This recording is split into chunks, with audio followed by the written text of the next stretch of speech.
All right, Shabbos, say good morning. Good morning. Let us begin by thanking all of our sponsors for this morning shir. To thank our TALMUD TORAH sponsors for the month of Adar Beis, the Schwarzbaum Family, for dedicating all the Shemar Drashos this month in memory of Rabbi Aharon Schwarzbaum, Aharon Yosef ben Meir, Leah Sol, in the zechus of her daughter Ilana Bas Esther's successful surgery and a complete refuah sheleima for the safe return of our hostages and Emir Tashem success for our soldiers. Maia Hoffman, in memory of her father Reuven ben Emanuel, and in the merit of hatzlacha, health and joy for her entire family. Yoel Sara Kelman, in honor of the birth of their son and in memory of Staff Sergeant David Sasson and Damo, who was killed fighting in Gaza on March 6th. We hope that in the merit of our TALMUD TORAH, all of the neshama and aliyah, the families in neshama, and all those in the refuah should have together with Kol Yisrael, Kadosh Baruch Hu should bring our hostages back to their mishpachas and allow our soldiers to be successful. With that, let us begin. We have a lot to do today. Baruch Hashem, today's daf is Chav Zayin 27. Now we are picking up at the Gemara on Chav Vav base 26b. So remember again, I both say the Gemara picks up Amar Belazar Afilu Munachin al Gabi Shulchan. So let's remember again. In the Mishnah we had a number of different cases. The case that the Gemara is referencing over here is the case of the Shulchani, the money changer. So what's the halacha by the money changer? So the Mishnah said that lifnei shulchani hare elu shalo, bein akisei v'la shulchani hare elu shal shulchani. So the halacha is like this: if you find money on the ground in front of the money changer. So remember again, it's very important to appreciate the orientation over here. So as opposed to the shopkeeper who sits in front of the counter, right? Remember again, you have the counter, the shopkeeper, and then everyone from the store is interfacing with the shopkeeper. So when the shopkeeper needs something, he reaches back. The shulchani, the money changer is sitting behind the table. So the way it works is, people come, customer approaches the table, puts the money on the table. The shulchani, the money changer exchanges the money. Okay, so now the Mishnah said that any money found in front of the table, the finder can keep. What's the logic? The logic behind that is, if that means a customer dropped it, the pashtus, the customer has years that he's ever going to get it back, and therefore the finder is allowed to keep it. Between the table and the shulchani's chair, so in other words, there's the table, then the shulchani, anything that's dropped, that belongs to the shulchani. Fine. Now Rabbi Loza comes along and says, Afilu munachin al gabi shulchan. So this is actually an interesting case. So let's say again, I'm walking, and I walk by the area where the shulchani normally sits, and there's money left on the table. Quite literally, someone left money on the table. Right? So now the shaila is, who owns that? Rabbi Lazar says, even that belongs to the finder. Afilu munachin al gabi shulchan. Even if you find money on the table, Rashi says over here, I actually forget Rashi right now. But we don't have to get into Rashi. Rashi has a different gear, so we don't have to get into that. Even if you find money on the table itself, the finder is permitted to go ahead and keep that. Says the Gemara, Tanan. The Mishnah said that if you find money in front of the money changer's table, the finder is allowed to keep it. So we'll say, so it sounds like from the Mishnah that the only thing that you're allowed to keep is money found in front of the table. Ha'agabi shulchan, the shulchani. I could infer from that money on the money table itself belongs to the shulchani, belongs to the money changer. So I'll say that's the inference from the Gemara. However, Ima Seifa, then look at the latter case in the Mishnah. If you find money between where the money changer sits and the money changer's table, shal shulchani, that belongs to the shulchani. So what can you infer from that? Ha al gabi shulchan shalo. Yet I could infer from that if you find money on the money changing table itself, then halacha l'maisa, you could keep it. The finder could keep it. So I'll say, what do you see from here? You see from here that you have competing or contradictory inferences from the Mishnah. The Mishnah says, you're right, you're right, you can't really infer anything from the Mishnah, because the Mishnah ultimately, again, could really lead to two different conclusions. Okay? Sa'ai Rabbi Lazar ha menale. So we'll say, so here's what we have. We have right, the Mishnah, and we have Rabbi Lazar. Rabbi Lazar is coming along and saying that halacha l'maisa, money found on the table. I just want to paint the case accurately. Obviously, right, if the shulchan is sitting at the table, and I walk by, and he's transacting business, and there's money on the table. So Rabbi is not saying, okay, great, fantastic, let me chop that up and put it in my pocket. What he's talking about is, let's say the shulchan closed up for the day. He's done with work for the day. I'm walking by, there's $20 on the table. Rabbi Lazar says, I, the finder, am allowed to keep that money. I don't have to assume that ultimately, again, it belongs to the shulchani, nor do I have to assume that it belongs to someone, but everyone understands that because money is constantly changing hands on the table, if someone leaves money on that table, they're going to be miyayish. That's the point over here. That's what those points. Therefore, I find money on the money changer's table. I, the finder, am allowed to keep that because halacha l'maisa, I could assume that there was yeush. Now, the problem is, where's Rabbi Lazar getting that from? So we try to infer it from the Mishnah. The Mishnah gives me competing inferences. So I ask the Gemara, Rabbi Lazar, haminali. So Rabbi Lazar, where do you get this idea from? That the finder is allowed to keep money found on the table. Amarava, masnisin kishise. Rabbi Lazar was bothered in general by the Mishnah. See, he was bothered. What was he bothered by? So my area detani, ben akise la shulchani, shal shulchani. Why is it that the Mishnah Dafka uses the case, or uses the phrase as saying, if money is found between where the shulchani sits and the money changing table itself, that belongs to the shulchani. Listening, al shulchan. I was supposed to say, why doesn't the Mishnah say like this? Any money found on the table belongs to the shulchani. Now, if money found on the table belongs to the shulchani, then what does that automatically include? What does that include?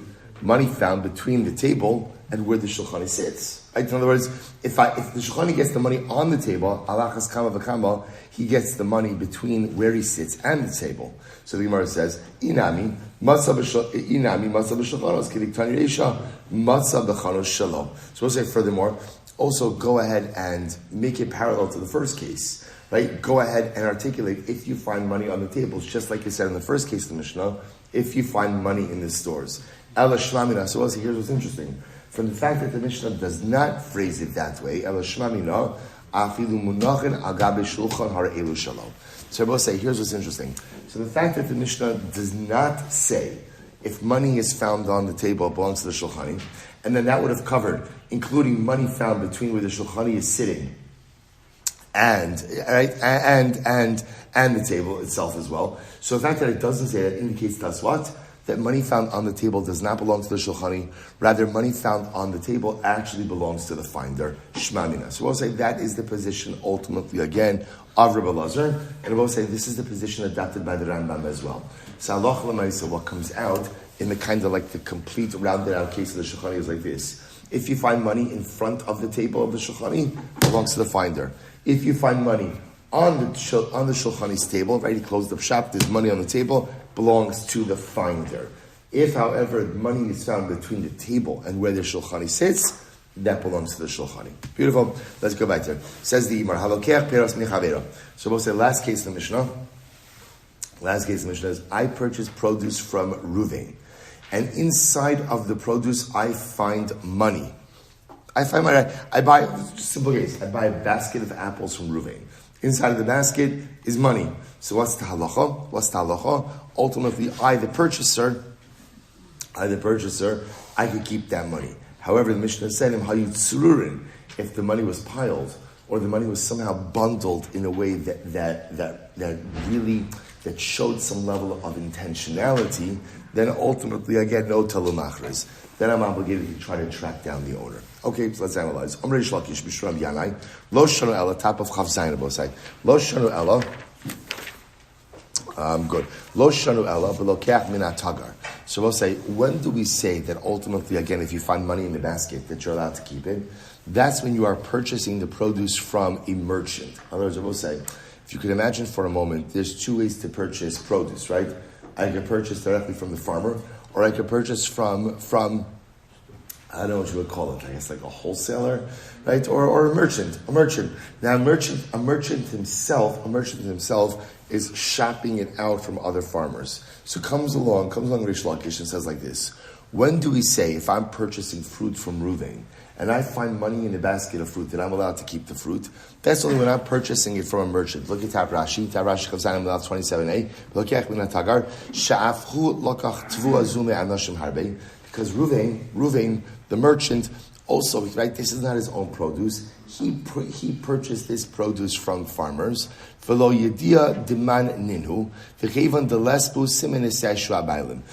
ultimately, again, Reuven himself is purchasing this produce from other people, from groups of people, and therefore, again, there's no real way to know who the owner of this money is. Money in general doesn't have a siman. That's when I'm allowed to keep it.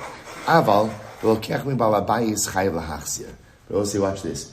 If Reuven is the farmer, and I'm purchasing the produce from Reuven himself, so which means Reuven did not shop this out from other people, and I find money inside of the basket, I'm obligated to announce the money.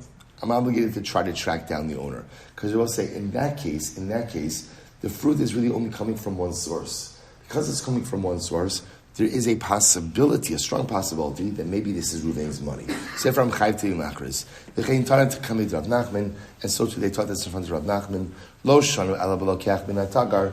When do we say that if you find money inside a basket of fruit, that you're permitted to keep it? That's only when you're purchasing it like from a wholesaler, from a merchant, who's buying it from many different sources. There's no real way to track down this money. Money doesn't have a siman. You can keep it. But ultimately, again, if you buy it from the balabais, you buy it from the farmer himself, you're obligated to return the money to the farmer. Now, obviously, I'm not obligated just to show up and give him money, but I am obligated to be machris. Right? You have to say, I found something, right? I found something in the basket. If you lost something, please let me know. Only Rav Nachman, I don't understand. So this is very interesting. The Gemara says, so now you're telling me that if halacha l'maisa, you go ahead and I purchased the produce directly from the farmer, from Reuven, right? And now I find money in the basket, I'm obligated to announce that find. Now I will say, that's presupposing that what? So do you think that Reuven the Balabayas is the one who harvested the fruit himself? It's the Jews we're talking about over here, right? We've got a guy, right? So the Pashto is like, I have workers, right? Reuven has workers in his field. So you have to understand something. So there's as much of a probability that money belongs to one of Reuven's workers than it belongs to Reuven. Or in other words, or maybe even there's a greater probability that the money belongs to one of Reuven's workers more than it belongs to Reuven. So why would I have an obligation to return the found money to Reuven? To which the Gemara says, so this is incredible. So Amalei, Ismay, so he responded back, so what should I do? Should I go ahead and erase this teaching? In other words, okay, he acknowledged that maybe it's lava. What should I do? Should I erase the teaching? Amalei, lo, tetargim masnisin kegon shadashan al yedei avdo v'shivchaso haknanim. No, rather explain the case the Mishnah is talking about what? Where Reuven's field is harvested by his avodim.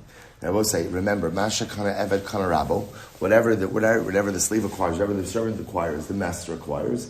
And therefore, again, in a case where Reuven is harvesting his field through his avodim, the manav shach, that money belongs to Reuven. Right? Whether it's Reuven's actual money himself or it's his servant's money, either way, it's his. So Rabbi will say, what comes out over here is really halacha l'maisa, two different halachas, right? So halacha number one is if I'm going ahead and I'm purchasing produce from a wholesaler, from a merchant, and I find money inside of that basket, I'm allowed to keep it. Now, of course, the exception is what? If the money has some type of intentional placement, or the money is arranged in some type of intentional way, then I'll be obligated to macros it. But otherwise, again, I'm allowed to keep it. However, if I'm purchasing produce directly from the farmer, directly from the owner of the field, and I find money in there, then halacha l'maisa, again, I would be obligated to go and announce it. But it sounds like only if that's the case where I know that the owner of the field is harvesting produce with his own avodim. But if he has other hired workers, then halacha l'maisa would appear that I'm not obligated to go ahead and announce it, because the truth is, maybe it belongs to Reuven, maybe it belongs to the workers, and either way, again, there's going to be an assumed yesh. And this indeed is how the Rambam paskins as well. I found this case is very interesting, right? Because You're talking about a case of purchasing produce and then finding money inside of the basket. So here, look how the Rambam phrases it. He says, Perak Tezayin halacha vav, halokech peros mechavero, o sheshalach lo chavero peros, umatza besochon maos tzururos. So the Rambam begins with the case. And I will say, you can just imagine this in a case of somebody sends you shalach manos, right? They send you a basket of apples, right? Or whatever, and a bottle of wine, right? Together, right? So now there's money piled inside of that basket, right? Tzururos. This is the case of intentional placement. So because it's intentional placement, I'm obligated to announce what I found. Matzan mefuzaros, but if I found scattered money in the basket of produce, hare elu shalom, I'm allowed to keep that. When is that so? So I'll say that is true when the produce comes from a merchant or from a balabas who purchased from a merchant. However, avalim abala bayis dash haperos liatzmo, o al yedei avada v'shivchos haknanim, harizeh chayv lahatzir. But if the owner of the produce, the person who gave me the produce, either I know he does his own farming, or farming is done through his avadim, in that case he'll be obligated to go and return the money to him. Incredible. Pretty much just as it's laid out in front of the Gemara. Excellent. Let's go back to Mishnah. Av hasimla haisa bichlal kalelu. So I will say, now we're going to talk about the pasuk by Hashavas Aveda. So let me just give you the context. The pasuk says like this: V'chin saseh lechamoro. This is what you should do for his donkey. V'chein saseh l'simloso. This is what you should do for his garment. V'chein saseh l'chol avedas achicha. This is what you should do for any lost object that your brother loses. Asher tovad mimeno, that is lost from him. Umitzasa, and you find it. Lo sucha lehisalem. You cannot turn away from it. So this is the part of the mitzvah of Hashavas Aveda. And actually, this pasuk I will say is Lo Sucha L'Isayim. This is the pasuk that tells you that if you find something, you can't pretend like you didn't see it and turn away from it. There's another pasuk of Hashem Teshivim, you have to return it. So I will say, the Mishnah is coming from the vantage point of why does the pasuk have to articulate the garment? We're going to see the pasuk itself is redundant because the pasuk says if you find your friend's donkey, his garment, or anything that he loses. Now, once you have that phrase, anything that he loses, why they need to be item specific at all? So the Mishnah says, Afa simla haisa bichlal. So simla, right, finding your friend's garment was obviously included in the phrase of anything your friend loses. So ultimately, again, why was it specifically articulated? In order to create a hekesh. What's the hekesh? We'll say, what's unique about a garment? What's unique about a garment? Number one, a garment has a siman. Number two, when the garment is lost, someone is going to be looking for it. So too, af kol davar sheish bo simanin v'yesh lo tovim chayv lahachriz. So we'll say, so Simla is here to teach us. It's here to teach us a paradigm. What is the type of item for which you are obligated in the midst of Hashavas Aveda, returning a lost object? What type of item has to satisfy two criteria? Number one, it has a siman. Number two, someone is looking for it. They will say, what is it? So siman, I understand. What does it mean someone's looking for it? It means the owner didn't have yeyush. Right? Obviously, if the owner had yeyush, he's not looking for his object. So we'll say, this is a very important rule. In order for there to be a mitzvah Hashavas Aveda, the lost object must satisfy two criteria. Number one, it has a siman. Number two, the owners are looking for it, i.e., they did not have yeyush. Here we go. My bichlal kol elu. So we'll say, what else is included in this? What's included in this rule? Amar Rava, bichlal kol aveda sachicha. So we'll say, because the Mishnah said that simla was included in the general rule. What's the general rule? The Gemara says, okay, that's the other phrase in the pasuk, kol aveda sachicha, anything that your brother loses. Amar Rava, lamali dekasav rachmana shar chamar sev simla.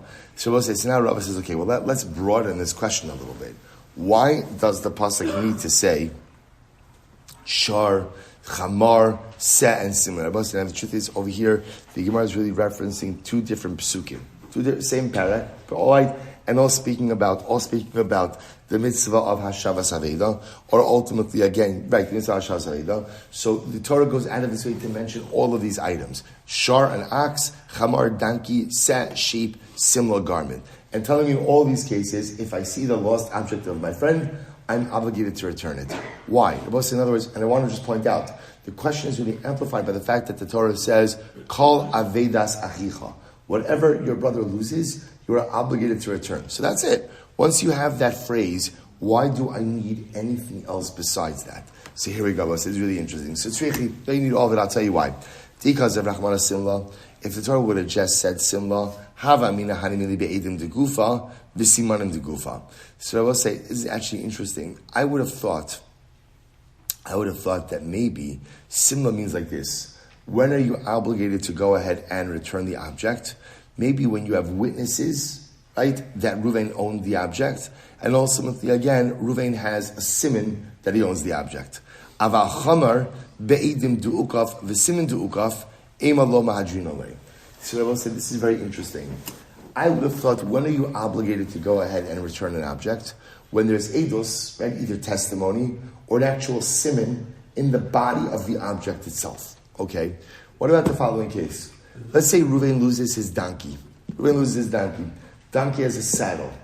Reuven is able to give a siman in the saddle, but not able to give a siman in the donkey. In other words, I don't know, I guess all donkeys look the same. Right? There's no distinguishing feature in the donkey. But Reuven could say the saddle, which was on the donkey, so I will say, you might have thought that halacha l'maisa, well, you could give a siman in the saddle, but not the donkey. Then what does that get you? That gets you a saddle, but doesn't get you a donkey. Kamash malon, kamash, so I will say, and that, see, if it would have just said simla, what's unique about simla? Simla has either eidos or a siman in the actual item itself. That's when you get back your item. But perhaps, again, if you could just identify the saddle, you don't get the donkey. Kamash Malon, the Torah comes along and says, Kasav Rachmana Chamar, Torah writes Chamar to teach you what? Dafilu Chamar b'simani ha'okaf. To teach me that, no, the way it works with the donkey is actually really interesting. The way it works with the donkey is that Allah Chalamahisa, if you could identify the saddle, you get back the saddle and the donkey. Right? In other words, the saddle and the donkey are looked at as one entity, so a siman in the saddle earns you back your donkey as well. So I will say, that's why I need Chamar. So now I know Simla. Simla is like the paradigm. The ability to give a siman in the object itself. Chamar teaches me that if you could go ahead and identify an accessory that is almost always attached to the primary item, that you get back the accessory and the primary item. Okay, next. But so why do I need Sharvaseh? That filo, listen to this, Legizas Zinavo. Right? So Shar Dafili Gizas Nabo. So Shar teaches me Nabosai that Allah Chalamaisa again. It refers even to the hair on the end of the tail. In other words, what am I obligated to return? Even if I find the tail hair of Reuven's Shar, I'm obligated to return it. I will say, I guess Bepashtos, tail hair is relatively insignificant. But even a relatively insignificant item, you still have a mitzvah of hashava saved. Now, obviously, there's only a mitzvah of hashava pruta, but I have a mitzvah of hashava saved. The set ligizosav, and similarly again, if you find the shearings of Reuven's wool, you're obligated to return that as well. So if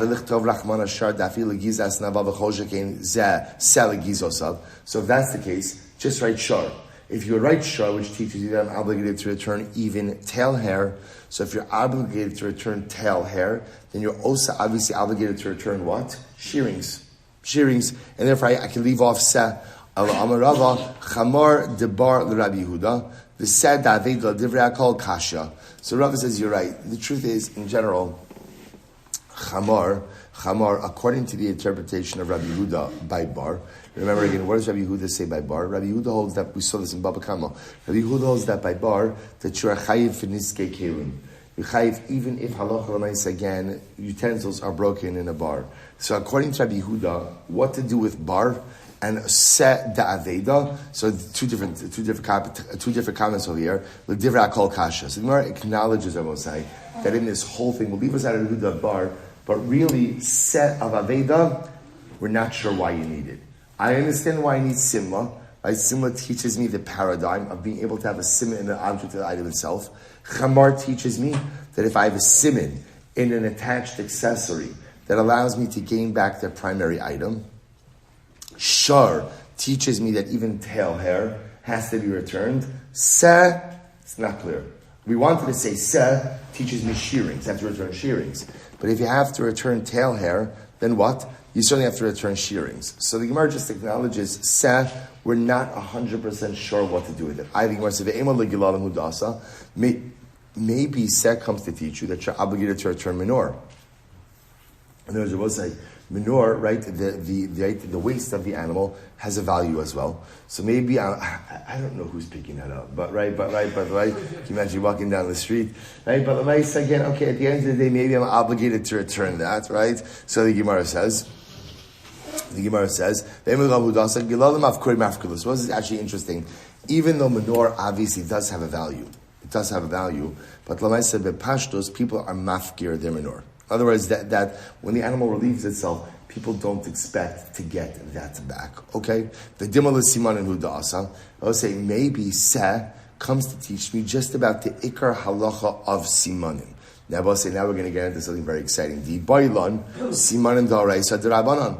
Now I will say, and we're going to talk about this in just a little bit. In general, the concept of a siman. In other words, the ability to identify something, or I should say the ability to establish ownership by dint of the ability to provide a siman, right? A siman, an identifying marker, identifying feature of the object. Is that a din d'oraisa, or is that a din d'rabanan? And we're going to see why that makes a difference just a little bit. Maybe, kasav rachmana seh, dafilu b'simanim mahadrinan, b'simanim d'oraisa. I will say, maybe seh, interestingly enough, maybe the word seh is actually coming to teach me that the concept of a siman works, and simanin are da'oraisa. So let's say, see what's happening over here? So therefore, again, one more time, simla would be teaching me that a siman, ideally you need a siman in the object itself. Chamar teaches me that if you have a siman in an attached accessory, that you get back the accessory and the primary item. Seh teaches, or I should say, shar teaches me even have to return something insignificant like tail hair. And what does seh teach me? Seh teaches me that the concept that you return, teaches me the ikar concept that you return lost objects through a siman and simanin or daraisa. Yeah, it's a good suggestion. The Gemara says, Amri, here's the problem with that. Mediktani lohu tana lesimanin gabe simla, diktani masimla miyuchad sheish pa simana v'yesh pa tovin, chayv lahachriz, af kol davar sheish pa simana v'yesh pa lo tovin, chayv lahachriz, shmamina l'stiseh lav l'simanin hu da'asa. So I will say, here's the problem. The problem is, if you look at Lashon of the Mishnah really used salma. Right? The Mishnah went ahead and really used, ultimately, again, simla, sorry. They used a garment as the paradigmatic example of an item returned with a siman. So it sounds like the concept of a siman is being learned out from simla, not from seh, to which the Gemara says, you're right. So therefore, both say the way this sugya really ends off over here is, we're not sure what to do with seh. I know what to do with everything else in the psukim, but I don't know what to do with seh. So seh is still an outstanding question. Why is that included in the pasuk? And what is the lesson? Hold on to that. TORAH, here we go. Asher tovad. Shabbos said the pasuk says you have to return to your fellow, return to your friend anything that he loses. Prat la'aveda she'en bo shava pruta.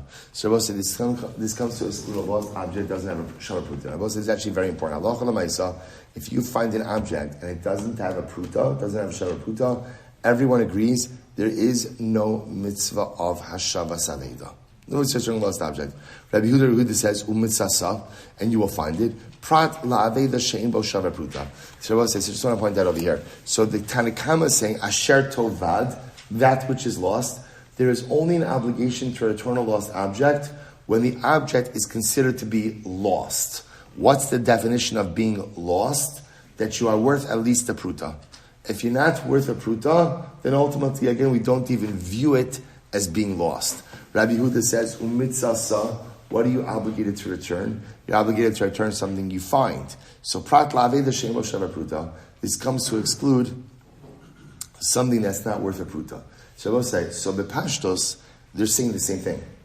Right? They're saying the same thing, they're just darshaning it two different ways. So Gemara says, I don't understand what's the practical difference between them. They're both saying that halacha l'maisa, if the lost object is not worth a pruta, then halacha l'maisa, there is no obligation to go ahead and return it. So my benayu, Amar Abaye mashmos darshan ika benayu. So Abaye says, there is no practical difference except that they're just both learning out the halacha from two different sources. So the Gemara says, Mar nafka le me'asher tovad, Umar nafkale mi umitzasa. One is learning out from the pasuk of if you will lose it, and one is learning out from the phrase if you will find it. I will say, here's what I just want to point out, something very interesting, right? So one opinion is saying that halacha l'maisa, again, something is only considered lost if it's worth a pruta. The other opinion says something is only considered to be found if it's worth a pruta. And now practically, the Gemara says, what are they arguing about? So the Gemara says, practically they're saying the same thing. The machlokes is on the drasha.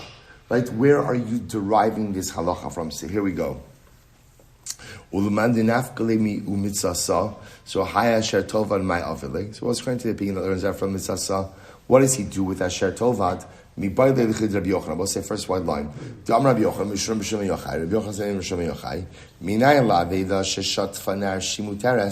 We've seen this before. How do you know? Right? If Reuven has an object and the river washed away the object, how do I know that I'm allowed to keep that object when I find it? Shneimar, kein ta'aseh l'chol aveidas achicha, asher tovad mimenu umitzasa. This is what you shall do for the lost object of your friend if you find it. Hashavas aveida.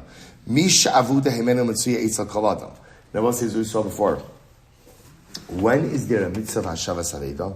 When is there a mitzvah to return a lost object? When I will say ultimately again the object is lost to the owner, but readily available to everyone else. But I will say if you have a case of an object that is lost to its owner, but not available to other people, what would be an example of that?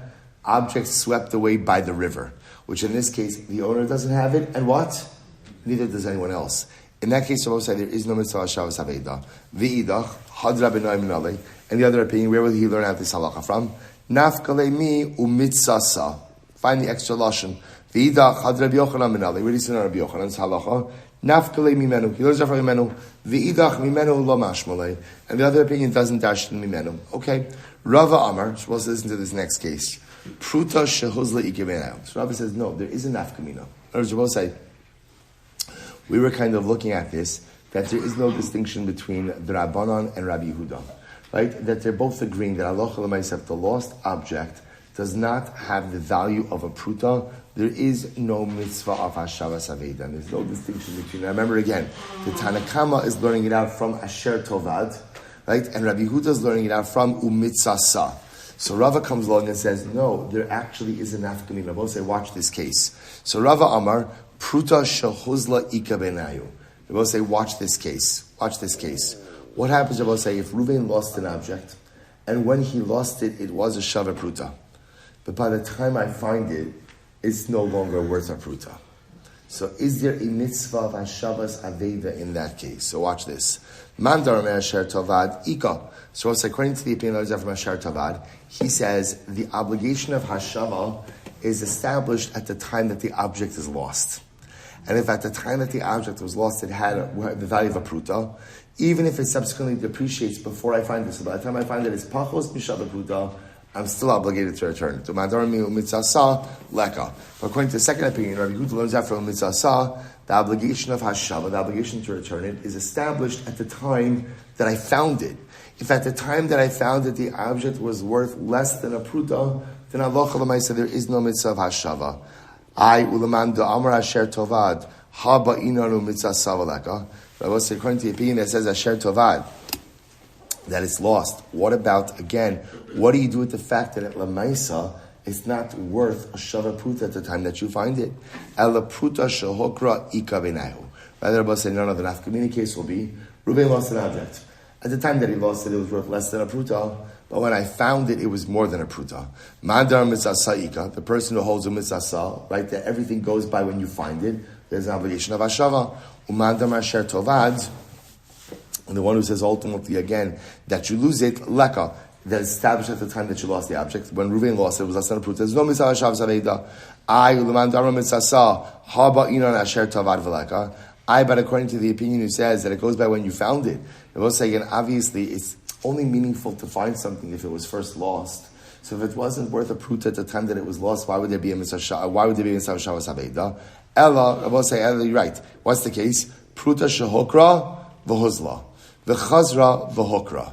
Rather, I will say, here's what happens. Here's what happens. We had a case ultimately again of an item that appreciated depreciated, and then subsequently appreciated.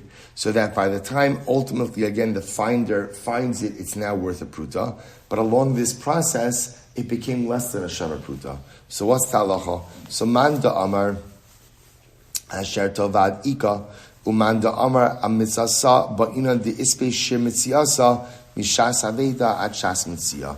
So we'll say, now listen to this. So just to find out, what's the case? Reuven lost an object. The object was worth a pruta at the time that he lost it. Then, during the time that it was lost, it depreciated, pachom shava pruta, appreciated, came back to a shava pruta. Now I find it, and it's a shava pruta again. Am I obligated to return it? So according to the Tanakama, who says, Asher Tovad, that the mitzvah of Hashavas Haveda is determined at the time that the object was lost. Since at the time that it was lost, it was worth a pruta, there is an obligation to return it. But the second Rabbi who says umitzasa, that it goes by when you found it, there's only a mitzvah of hashava if what? If the item maintained a value of a pruta the entire time. But if at any point in this process it dipped below a pruta, then halacha l'maisa there is no obligation to go ahead and return it. You know, both like, so this machlokes remains outstanding. We're going to see this in the Rambam a little bit later. But lamaisa, in a general sense, okay, so we found the case where there's a machlokes, but in a general sense, they're agreeing on the principle. What's the principle? There is only a mitzvah of hashavas aveda if what? The object is worth a pruta.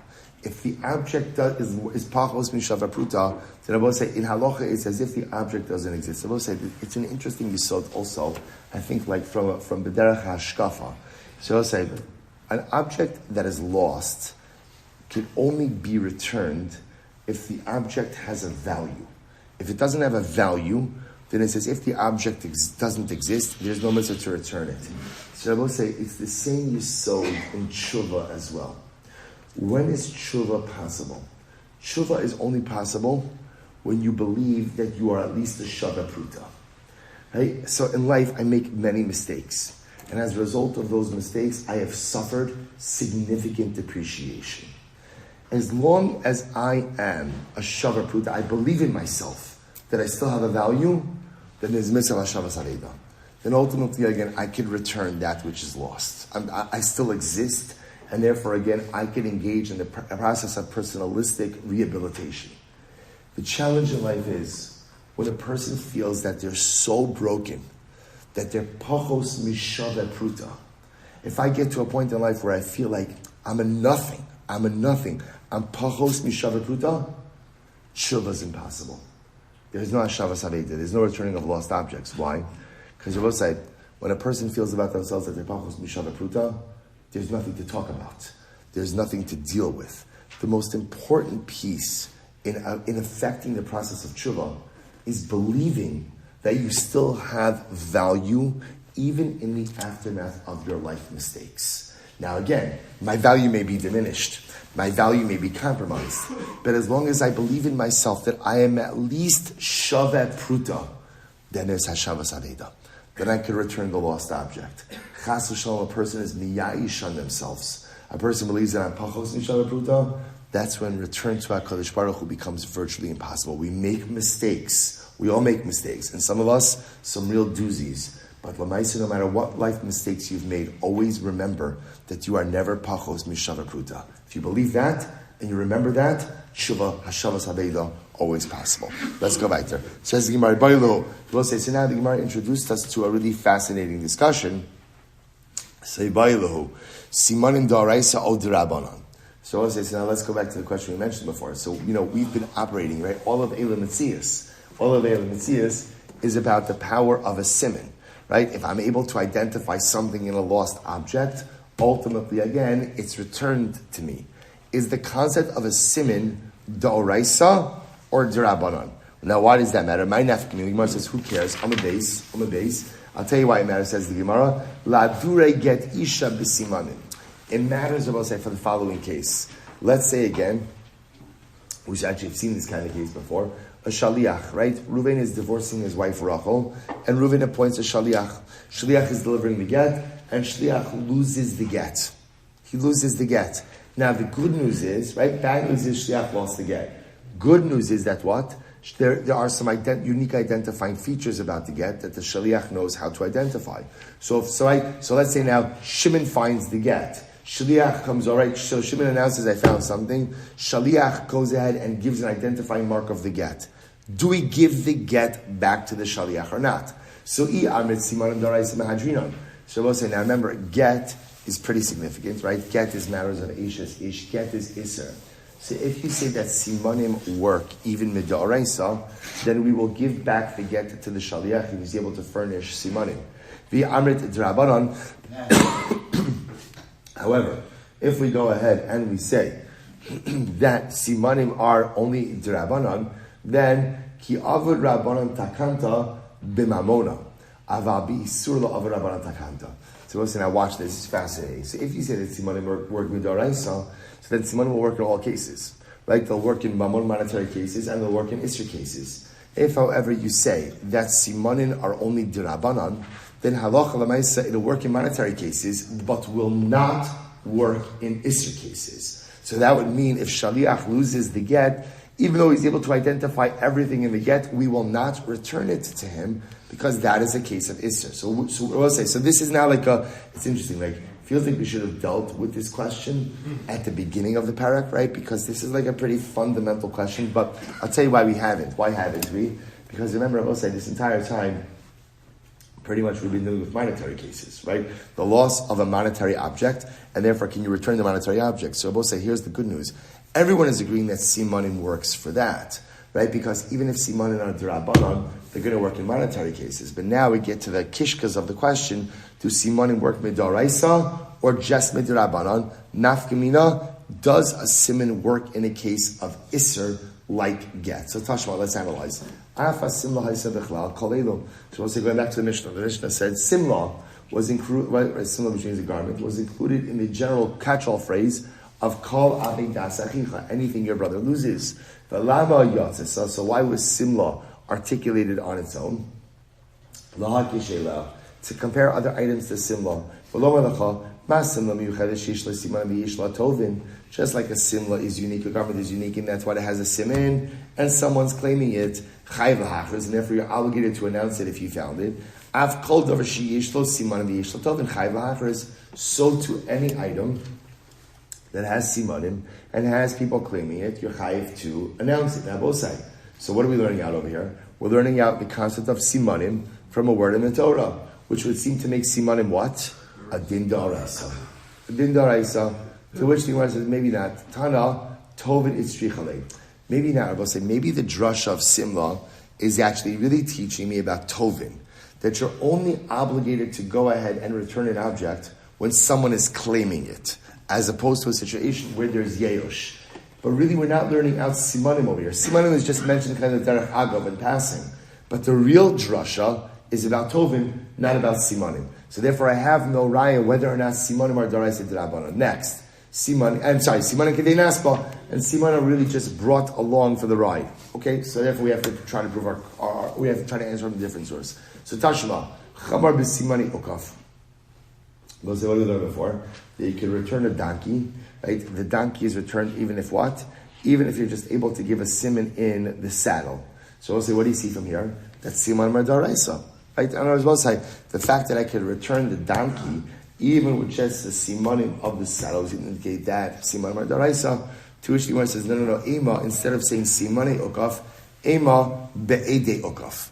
I will say, maybe the way it works, ultimately, again, by the donkey is, if there is eidos, that I own the saddle, eidos, testimony, not simonim, eidos that I own the saddle, so that would entitle me to receive back the saddle and the donkey. So Tashma, so will say no raya again. Tashma, another proof. Vaya imcha ad dirosh achicha oso. So we'll say, so the pasuk says, you will go ahead and keep the lost object with you until your brother seeks it out. Ad dirosh achicha oso. So the Gemara says, I don't understand. V'chisala adaitcha sheyitnena lo kodem sheyijushenu. I will say, now, why does the pasuk have to say that? That I keep the object with me until my brother comes and seeks it out. Is there a havamina that I would return a lost object to my brother if he didn't seek it out? I was going to say, what? Obviously, I'm only returning something if the owner comes and tries to retrieve it from me.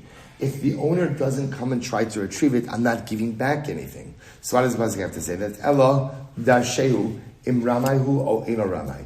Rather, what it means is like this: when someone comes to retrieve a lost object, don't be so trusting, and don't just give it over. Rather, ask questions.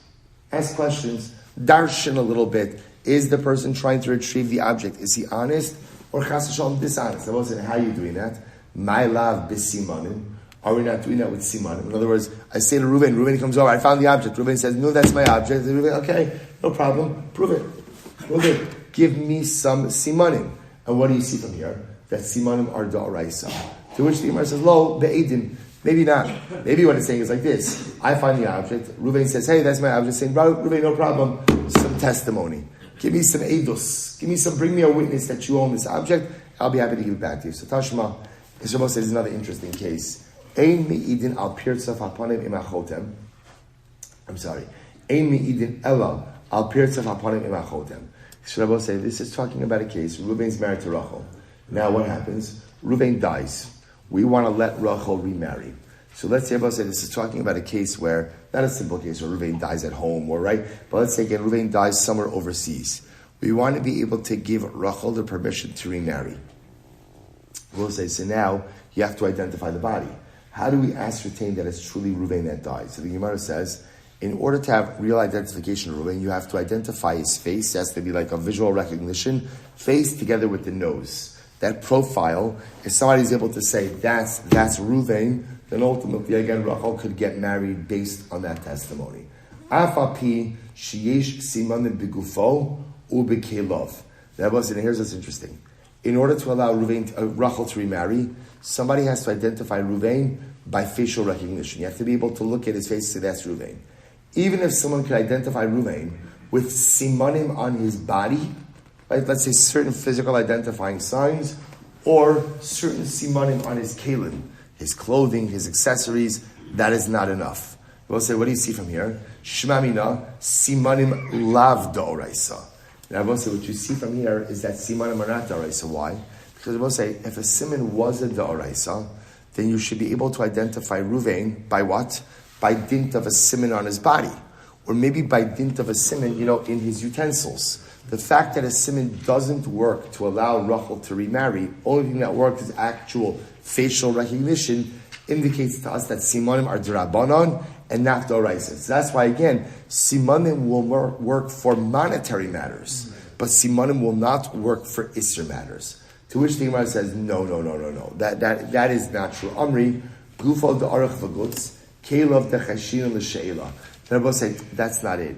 When we say that you can't identify Reuven's body by simanim, what that means is, they'll say you can't use like a basic siman, like, oh, it's a tall body and Reuven was tall. Or it's a short body and Reuven was short. They'll say those are nondescript. So those type of simanim will not allow Rachel to remarry. Similarly, again, the problem with using utensils, right, or accessories as a form of identification of Reuven is that what? Maybe he borrowed stuff. Maybe the items found on his person now that he's dead are not actually his, but rather they're items that he borrowed from someone else, and therefore using them to identify Reuven would not be a valid mechanism. So now says, one second. So now I was making a little bit of a tangent. So you're telling me now that when you find an accessory on a person, that maybe it's not really his, maybe he borrowed it. Well, if that's the case, the Gemara says, so we'll say, so one second, let's go full circle. Remember what we said before? What did we learn from Chamar? From the Chamar in the Pasuk? Right? Reuven loses a donkey. Reuven comes over to me. I find the donkey with the saddle. Reuven comes over to me, and Reuven says, the saddle has my initials carved into it. And sure enough, it does. What did we say before? You give back the donkey with the saddle. But why? Maybe Reuven borrowed the saddle from someone else who has the same initials, and therefore, again, that's not a good siman. Right? The Gemara says, no. The Gemara says, Ukaf lo she'uli inshi, uchpa mishum de miskav le'lechamra. We'll say it's interesting. As much as people borrow stuff from each other, what don't people borrow? People don't borrow or lend saddles. Right? Why? Makes sense. We'll say because a saddle has to have almost like a custom fit for the animal. If not, what it ends up doing is scratching the hide of the animal. So therefore, let's say you have to be choshesh for borrowing for a lot of things, but not for saddles. Okay, see by saying another possibility is, we'll say going back to the case of Reuven died, right? You want to identify the body. So the Brisa said you can't identify the body by simanim on the utensils. So by simanim on the accessories, right? I don't know, he has a money bag or something else. So the Gemara says, it's not going to work. Why? Keilav b'chiyurei v'sumki. But so when we say that you can't identify Reuven's body through certain accessories or through certain kelim, that's talking about nondescript simanim. For example, I will say, he had a white accessory or a red accessory. So I will say those type of simanim which are very nondescript, that's not going to work. Elohad desanya matzu kasha b'kis o ba'arniki v'tabas o shematzu ben kelev afilu l'zman meruba kasha. I will say we're going back now to a get case, right? Reuven's divorcing his wife Rachel, and what happens? He sends the get with the shaliach, and what happens? The shaliach lost the get. But let's say again the shaliach says, the get was tied in a bag, right? Or it was tied to a money purse, or it was tied ultimately again to a ring. Now, by the way, this doesn't even have to be a case of a shaliach. This could be the case of Reuven himself is divorcing his wife. He lost the get, but ultimately again, he's able to identify, I tied the get together with my signet ring. I tied the get together with my wallet. I put the get in a pouch. And sure enough, we find the get, and it's attached to the signet ring, to the pouch. Ultimately, again, to a money bag. So we return the get to the husband in these cases. But one second. So the Gemara says, but if we're concerned that people lend out their utensils to each other, I don't understand, even if you find the get tied to the wallet, why should the get be good? After all, the Gemara says, say that Reuven lent out his wallet to someone else, and maybe this get is not the same get. So it's incredible. People lend stuff. There are certain things they never lend. We will say, what do people never lend? People never lend their wallet, their money bag, and their wallet, as well as their signet ring. So it's interesting. The Gemara says, I will say it was considered to be bad luck to lend out your wallet to someone. And also probably just a bad idea. Right? But when I say bad luck, why? Your wallet represents your financial mazel. So to give your financial mazel into the hands of someone else, that wasn't good. First white line, and obviously we'll say people weren't quick to lend out their signet ring. Why? Because your signet ring obviously is that's your signature. Lending that out to other people obviously is a pretty dangerous proposition. So let me get tonight. So we'll say, so maybe this whole, so now we're still stuck with our original question, which is, are simanim d'oraisa or are simanim d'rabbanan? We haven't answered that. So let me get tonight. Maybe the whole thing is machlokes time. Here we go. Ein me'idin ala shuma. So we'll say, so back to Reuven died. We need to identify the body. In order to allow his wife Rachel to remarry. So let's say again, Reuven had a wart. So you can't identify a body by the presence of a wart. Yes, you can identify by a wart. So Rabbi say, what are they arguing about? The Tanakama serve simanim d'Rabbanan. The Tanakama simanim are only d'Rabbanan. So therefore simanim will work in a mamon case, but won't work in an Esther case like this. Elazar ben Ma'avai, somebody simanim d'Oraisa. Elazar ben Ma'avai says, no, simanim are d'Oraisa, and that's why, again, even in the case of allowing a woman to remarry, the presence of the wart is enough to allow, to ascertain that this is the identity, to establish identity as Reuven. So Rava, no. To call it Alma simanim d'Oraisa. No, in general, Rava says, everyone agrees that simanim are d'Oraisa. I saw some machlokes over here. V'hacha, B'shuma Metzia b'bengilo k'miflagi. So this is actually very interesting. Here the machlokes is, do we assume that people who are born under the same astrological sign, do they have similar bodily features? Mar savar shuma Metzia b'bengilo. So one opinion says that it is common for people who are born under the same astrological sign to often have the same physical features, even to have like a same wart. Umar savar shuma ina Metzia b'bengilo. And ultimately, again, the other opinion says, no, people born under the same astrological sign do not necessarily go ahead and have the same warts. Another possibility is, others say, no, even people born under the same astrological sign don't necessarily have the same physical features. And well, so here's the shaila. Do physical features change after a person dies? Umar Savar Simon Ein Asur Mishnas Acharis. We'll also have to stop over here for today. Shabbos says, so the machlokes over here is, do physical signs, let's say a wart, does the appearance of that wart change after death or not? And that is the subject of the machlokes. So we'll stop over here, kind of stopping mid-topic. So we're still leaving off in the overarching topic, our simanin d'oraisa, our simanin d'rabanan. And that's to be continued tomorrow. Shkoyach.